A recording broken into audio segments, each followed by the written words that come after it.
दोस्तों, आज का यह वीडियो किसी साधारण सैन्य अभ्यास की कहानी नहीं है, बल्कि उस आत्मविश्वासी भारत की गूंज है जो अब हर चुनौती का जवाब खुलकर देता है।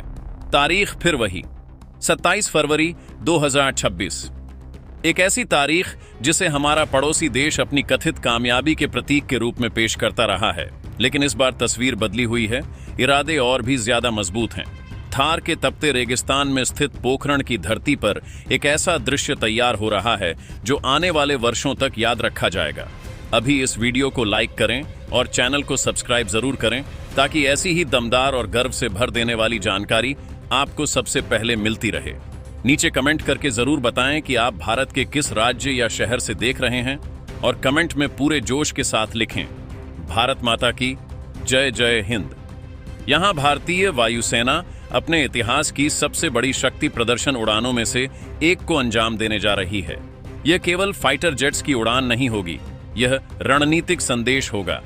जब करीब 120 लड़ाकू विमान एक साथ रनवे से उठेंगे और आकाश में युद्ध संरचना बनाते हुए आगे बढ़ेंगे, तो वह दृश्य सिर्फ कैमरों के लिए नहीं होगा, बल्कि उन ताकतों के लिए भी होगा जो भारत की सीमाओं को परखने की कोशिश करती हैं। रेगिस्तान की शांत हवा उस दिन आफ्टरबर्नर की गर्जना से कांप उठेगी। यह अभ्यास संयोग नहीं है, बल्कि सटीक समय पर दिया गया संकेत है कि नया भारत हर मोर्चे पर तैयार है। कल्पना कीजिए उस क्षण की जब आसमान में सुखोई की ताकत, राफेल की सटीकता और तेजस की स्वदेशी शान एक साथ दिखाई देंगी। जब अलग अलग स्क्वाड्रन एक संयुक्त फॉर्मेशन में दुश्मन की काल्पनिक सीमाओं को भेदने का अभ्यास करेंगे, यह केवल पायलटों की कुशलता का प्रदर्शन नहीं होगा, बल्कि यह उस सामरिक समन्वय का उदाहरण होगा जो आधुनिक युद्ध की असली पहचान है। हर टेको नफ, हर टर्न, हर सिम्युलेटेड स्ट्राइक अपने भीतर एक स्पष्ट संदेश समेटे होगी। पोखरण वही धरती है जिसने कभी दुनिया को भारत की परमाणु क्षमता का एहसास कराया था। आज उसी भूमि से वायु शक्ति का ऐसा प्रदर्शन होने जा रहा है जो यह बताएगा कि भारत केवल रक्षा नहीं करता, बल्कि आवश्यकता पड़ने पर निर्णायक कार्रवाई भी कर सकता है।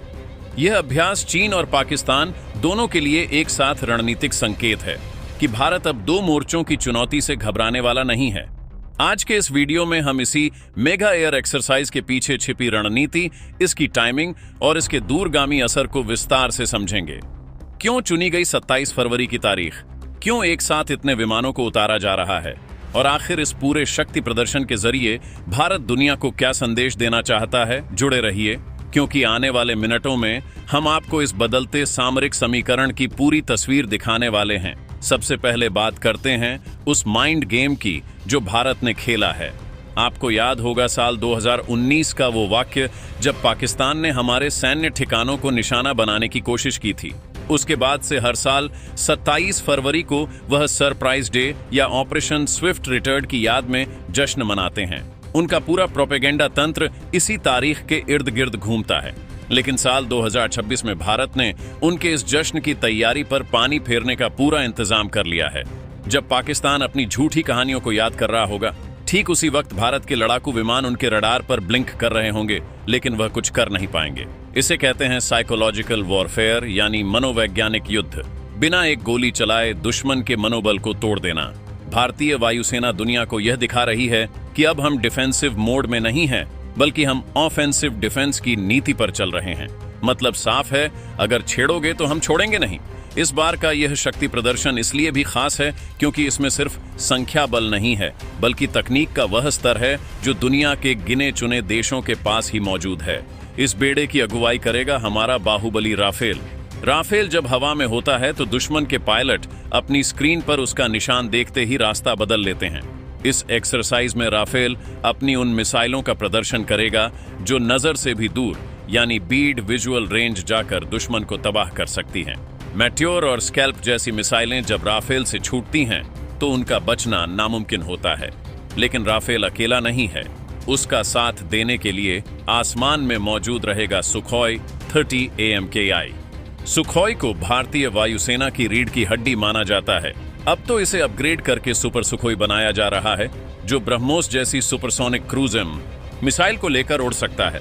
जरा सोचिए, एक विमान जो हवा में कलाबाजियां भी खा सकता है और जमीन पर मौजूद दुश्मन के बंकरों को पिन पॉइंट एक्यूरेसी के साथ उड़ा भी सकता है। लेकिन दोस्तों, इस बार की सबसे बड़ी बात विदेशी विमान नहीं बल्कि हमारा अपना भारत का बेटा तेजस मार्क 1A है। एक समय था जब दुनिया भर के तथाकथित एक्सपर्ट्स कहते थे कि भारत कभी अपना फाइटर जेट नहीं बना पाएगा।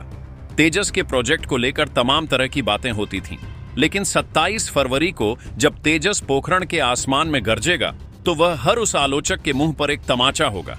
तेजस अब केवल एक विमान नहीं रहा, ये एक पूरा वेपन सिस्टम बन चुका है।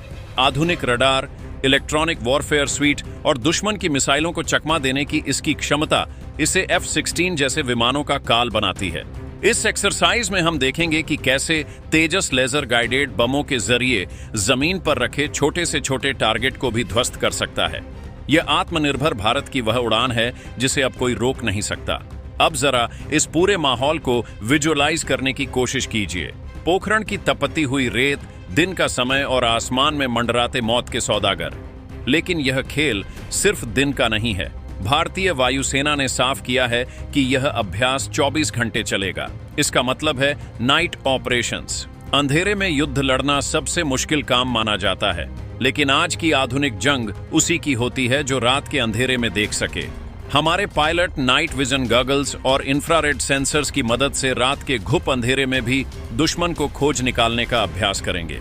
यह सीधा संदेश है कि चाहे दिन हो या रात, दुश्मन अब कहीं भी सुरक्षित नहीं है।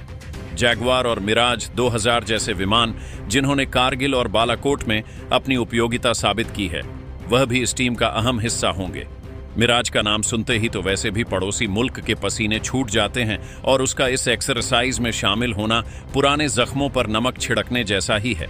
लेकिन युद्ध केवल विमानों से नहीं जीता जाता, उसे जीतने के लिए चाहिए होती है अचूक निगाहें, और यहीं पर काम आते हैं हमारे नेत्र और फाल्कन जैसे अवैक्स विमान। आप इन्हें आसमान में उड़ते हुए कंट्रोल रूम समझ सकते हैं। ये वो विमान हैं जो खुद हमला नहीं करते, लेकिन सैकड़ों किलोमीटर दूर से ही देख लेते हैं कि दुश्मन की सीमा में क्या हलचल हो रही है। 27 फरवरी को पोखरण के ऊपर का पूरा एयर स्पेस एक अदृश्य जाल में बदल जाएगा। एक ऐसा डिजिटल चक्रव्यूह जहां हर फाइटर जेट, हर रडार और जमीन पर तैनात हर मिसाइल सिस्टम एक दूसरे से डाटा शेयर कर रहा होगा। इसे तकनीकी भाषा में नेटवर्क सेंट्रिक वॉरफेयर कहते हैं। मतलब अगर सुखोई को कोई टारगेट दिखता है तो वह तुरंत राफेल या तेजस को उसका डाटा भेज सकता है। यह तालमेल ही जीत की गारंटी है। इसके अलावा हाल ही में भारतीय सेना ने जिस तरह से अपनी आर्टिलरी और वायुसेना के साथ तालमेल बयाने पर काम किया है, उसका भी नजारा हमें यहां देखने को मिलेगा। इसे इंटीग्रेटेड थिएटर कमांड की दिशा में एक बड़ा कदम माना जा रहा है।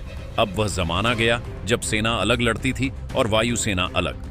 अब सब एक मुट्ठी बनकर वार करते हैं। जमीन से आकाश मिसाइल सिस्टम और समर एयर डिफेंस सिस्टम भी अपनी ताकत दिखाएंगे। यह सिस्टम सुनिश्चित करते हैं कि अगर दुश्मन का कोई ड्रोन या विमान हमारी सीमा में घुसने की हिमाकत करे तो उसे हवा में ही राख बना दिया जाए। विशेष रूप से समर सिस्टम, जो पुराने मिसाइलों को नया जीवन देकर बनाया गया है, वो भारतीय इंजीनियरों के जुगाड़ से इनोवेशन तक के सफर का बेहतरीन उदाहरण है।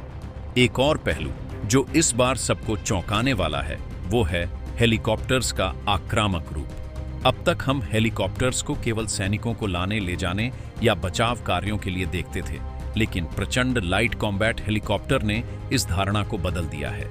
यह दुनिया का इकलौता ऐसा अटैक हेलीकॉप्टर है जो सियाचिन जैसी जानलेवा ऊंचाइयों पर भी लैंड कर सकता है और टेक ऑफ कर सकता है।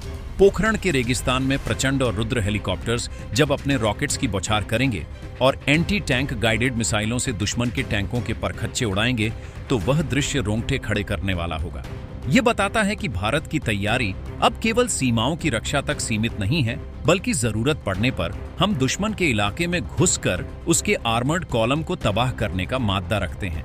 अब सवाल ये उठता है कि आखिर इतने बड़े पैमाने पर शक्ति प्रदर्शन की जरूरत अभी क्यों पड़ी? इसके पीछे की इनसाइड स्टोरी को समझना बहुत जरूरी है। देखिए, हमारे पड़ोस में हालात तेजी से बदल